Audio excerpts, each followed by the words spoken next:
You go through things in life where you lose family members, close family members, you see things happen all over the world, and you start to think there's got to be something more. We wake up, we graze, we eat, we fall asleep, and we reproduce, and it goes the same path between cattle.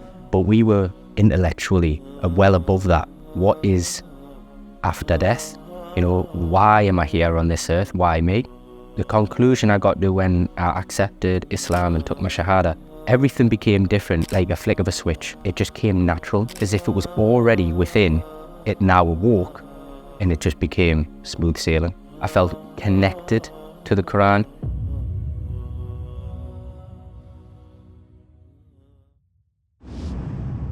Walaikum salam. My name is Daniel Ahmed. I was born in England. I have family with a heritage from the Yemen. So I became Muslim of this year, 2024, on the 1st of February. So for me, I came from a background of a different religion brought up by my father. I was no longer practicing that religion. When I started to have, maybe call them doubts or questions that I would like to ponder on, so I started to do research and read up on my current religion that I was no longer practicing but was taught was Catholicism. And when I raised a few questions with my father about Catholicism, he aligned me more with Islam than Catholicism because of some of my beliefs. So he encouraged me to actually go and investigate more within Islam. I would say that the research was ultimately knowledge, but what made me believe it was the true religion was a divine revelation within my heart. It was this is the right path, this is the right religion, this is the way to go. The research alone didn't guide me to the belief. I was guided by another source that I believe was Allah.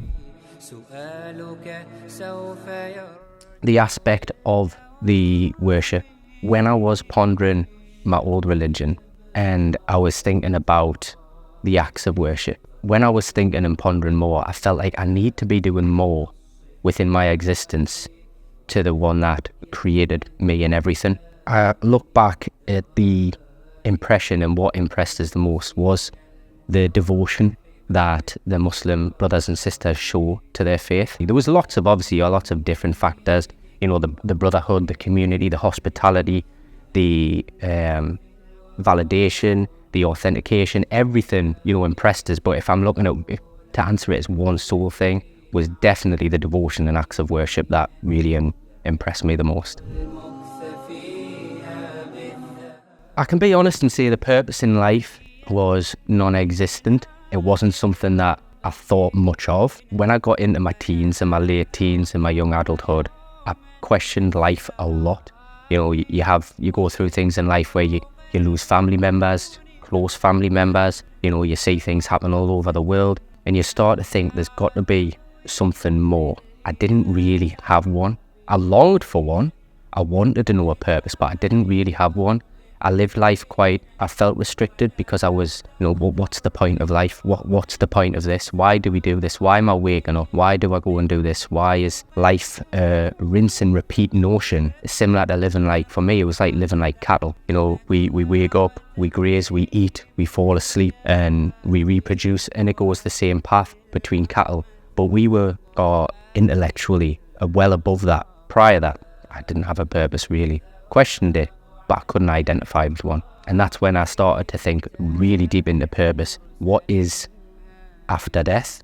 Why am I here on this earth? Why me? The conclusion I got to when I accepted Islam and took my Shahadah, everything became different, like a flick of a switch. Everything became effortless. It was as if I looked through life through a completely different lens. I had my old eyes taken out and new eyes put in. Eyes that could see the world, actions as purpose of why we're here. I took my Shahadah on the Thursday, and on the Friday I went to my first khutbah. That really set everything into motion.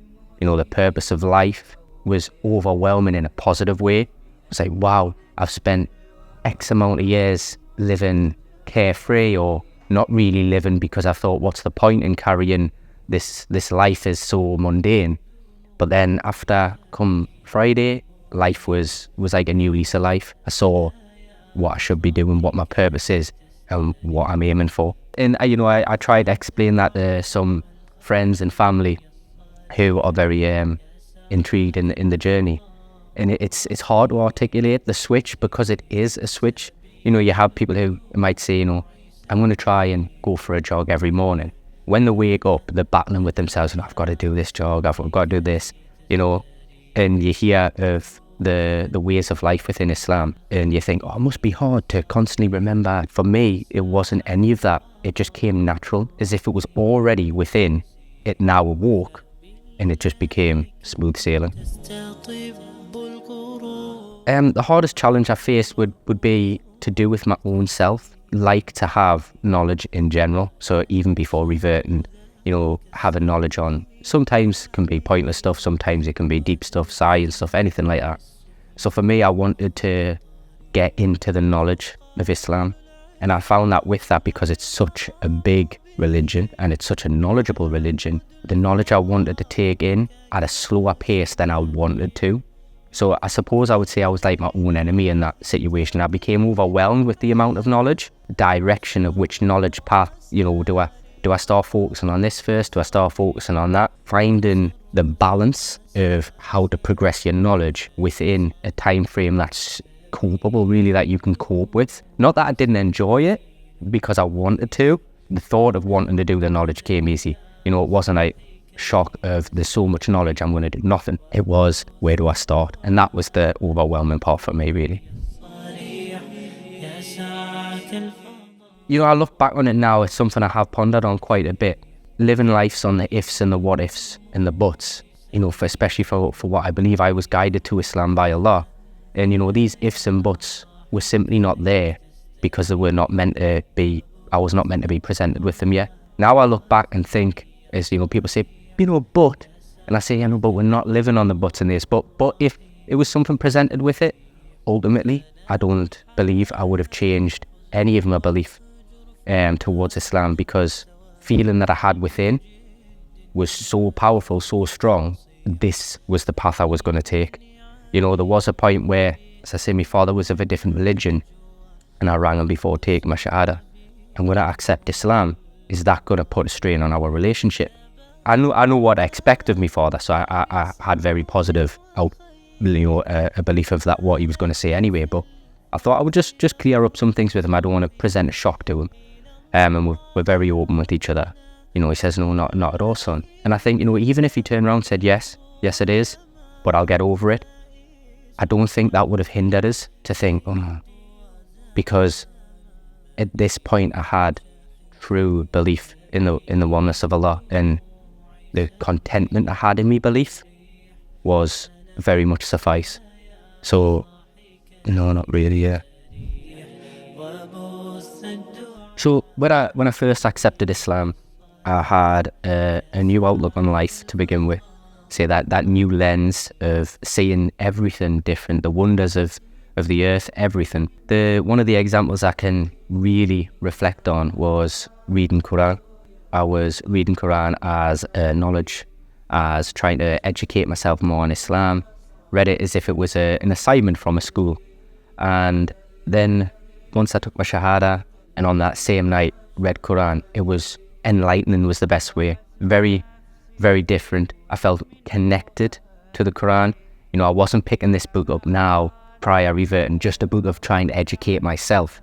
When I picked it up that night, the feeling was so deep, the heart that I connected with the Quran, and it spurred me on. I wanted to read more. After that, I went to sleep, woke up the next morning, it was fresh.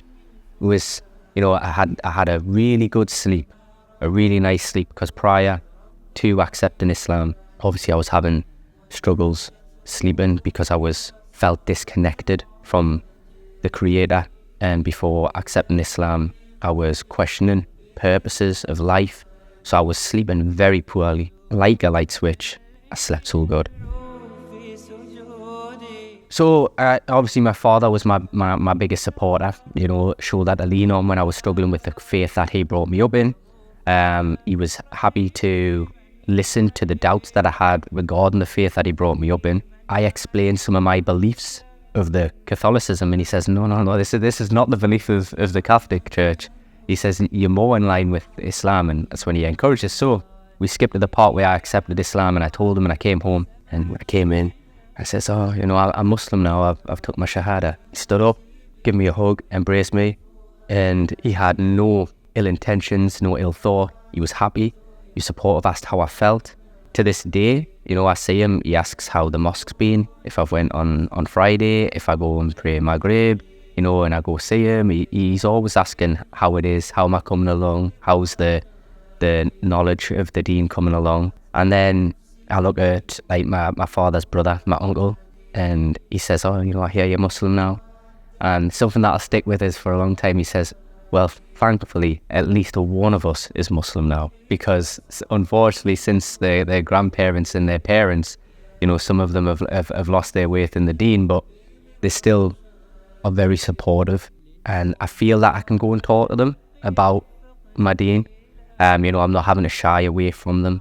I can still be around them without feeling isolated because of a different religion. So the support from the family has been brilliant, I have to say. I do, because I love to speak and watch revert stories even now. I'm still a relatively new revert, it was only of this year. What I can honestly say is speak to someone with knowledge along those lines, someone with knowledge, not online, not your friend. You're going to be fed doubt, you're going to be fed misinformation, but if you find someone knowledge and you say to them, if I accept Islam, what's my next step? Because that is, for me, one of the most important questions to then plan or understand where you are going to move to in life. But you might not accept Islam at this point. You might be looking and say Google, YouTube, all these are inundated with either authentic, non-authentic, and you're not in a position as a non-revert or someone who's debating on reverting to know. So you might see something and go, is that true? Is that real? I have to do this or I don't have to do that. And you're not going to have the true knowledge. For me, once I spoke to a brother at the mosque, they said get in touch with someone at the IDC. Rather than saying go guide yourself, read yourself, do this, speak with someone of knowledge. And that was really the most important thing that I would advise anyone to do. So after speaking to my father, and as my father said, go speak with someone of knowledge, it's no good speaking to me who has little knowledge on Islam, I rang the mosque at South Shields, told him my interests of Islam, told him where I was up to, what I was doing, and he says, this is great, go and speak to my brother Abu Tayyab. He says, with IDC. He gave me his number and I rang him, and he says, great. We had a little brief conversation on the phone call, just pleasantries, who I am, why I'm ringing him, what I'm looking for. And he says, whenever you're free, come down, come see me. We'll arrange a day, we'll have a good talk. I came to the IDC centre in Newcastle, and we ran through everything, from basically as I was a child. He really got to know me before asking me anything about the deen or anything about the religion. He wanted to know me. So after speaking about myself, he spoke about himself. Really good breaking of ice, really, and helped relax the whole situation. And he asked me what I wanted to know. So I asked him, what's my next steps? I accept Islam, where do I go? What's my next steps? What's my plan? I currently read Quran, but said, where do I go from this? And he told us what life would entail to become, what you would strive to become. He was very patient. I had questions that you may think were, silly, but where if I walk away and think, I should have asked this, I should have asked that, just ask everything. It's one thing I have to say with all the brothers, is that there's, you hear it growing up, especially within school or learning environment, there's no such thing as a silly question. There really isn't. And these answers only help validate. That ultimately from Hamid is how I found out about the IDC. Very helpful. With the meeting with Abu Tayyab, I actually took my Shahadah with Abu Tayyab. Ashhadu an la ilaha illallah wa ashhadu anna Muhammad Rasul Allah. That's it, you're officially a Muslim now. Thank you. He's kept in touch with me. I see him down at South Shields Mosque when he comes and does khutbahs. I've been out and I've had a meal with him. He keeps in touch it's professionalism. There's 100% of professionalism in teaching and mentoring, but also what comes on the back of that is a friendship that really helps come along, because sometimes having an authoritative figure that is just saying to you, do this, do that, it's about time you do this, it's about time you do this. What I like to say is he doesn't put you under an umbrella with everyone. He treats you as an individual. You know, it's comforting because he adapts to you and your situation. See it on YouTube Revert stories as well, that they haven't had a success with their family. Their family have shunned them. So how can you expect someone who has not had the support that maybe I'm going through to be given the same targets? The humanity within IDC as a whole, because it's not just Abu Tayyab. I've spoke to a lot of members within the IDC, very welcoming, patient and understanding. For those who are really overwhelmed, when you start to learn more about Islam, not just the accepting of Allah, and you start to learn about what Allah has for you and the love He has for you, your life becomes content. You can be filled with a level of contentment.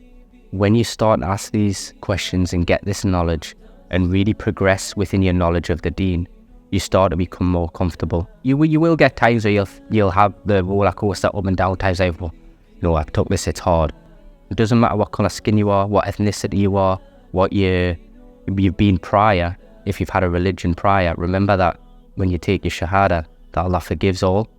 And really just put all that, your self-conscious or your bit anxiety, put that to a side and realise that it doesn't matter.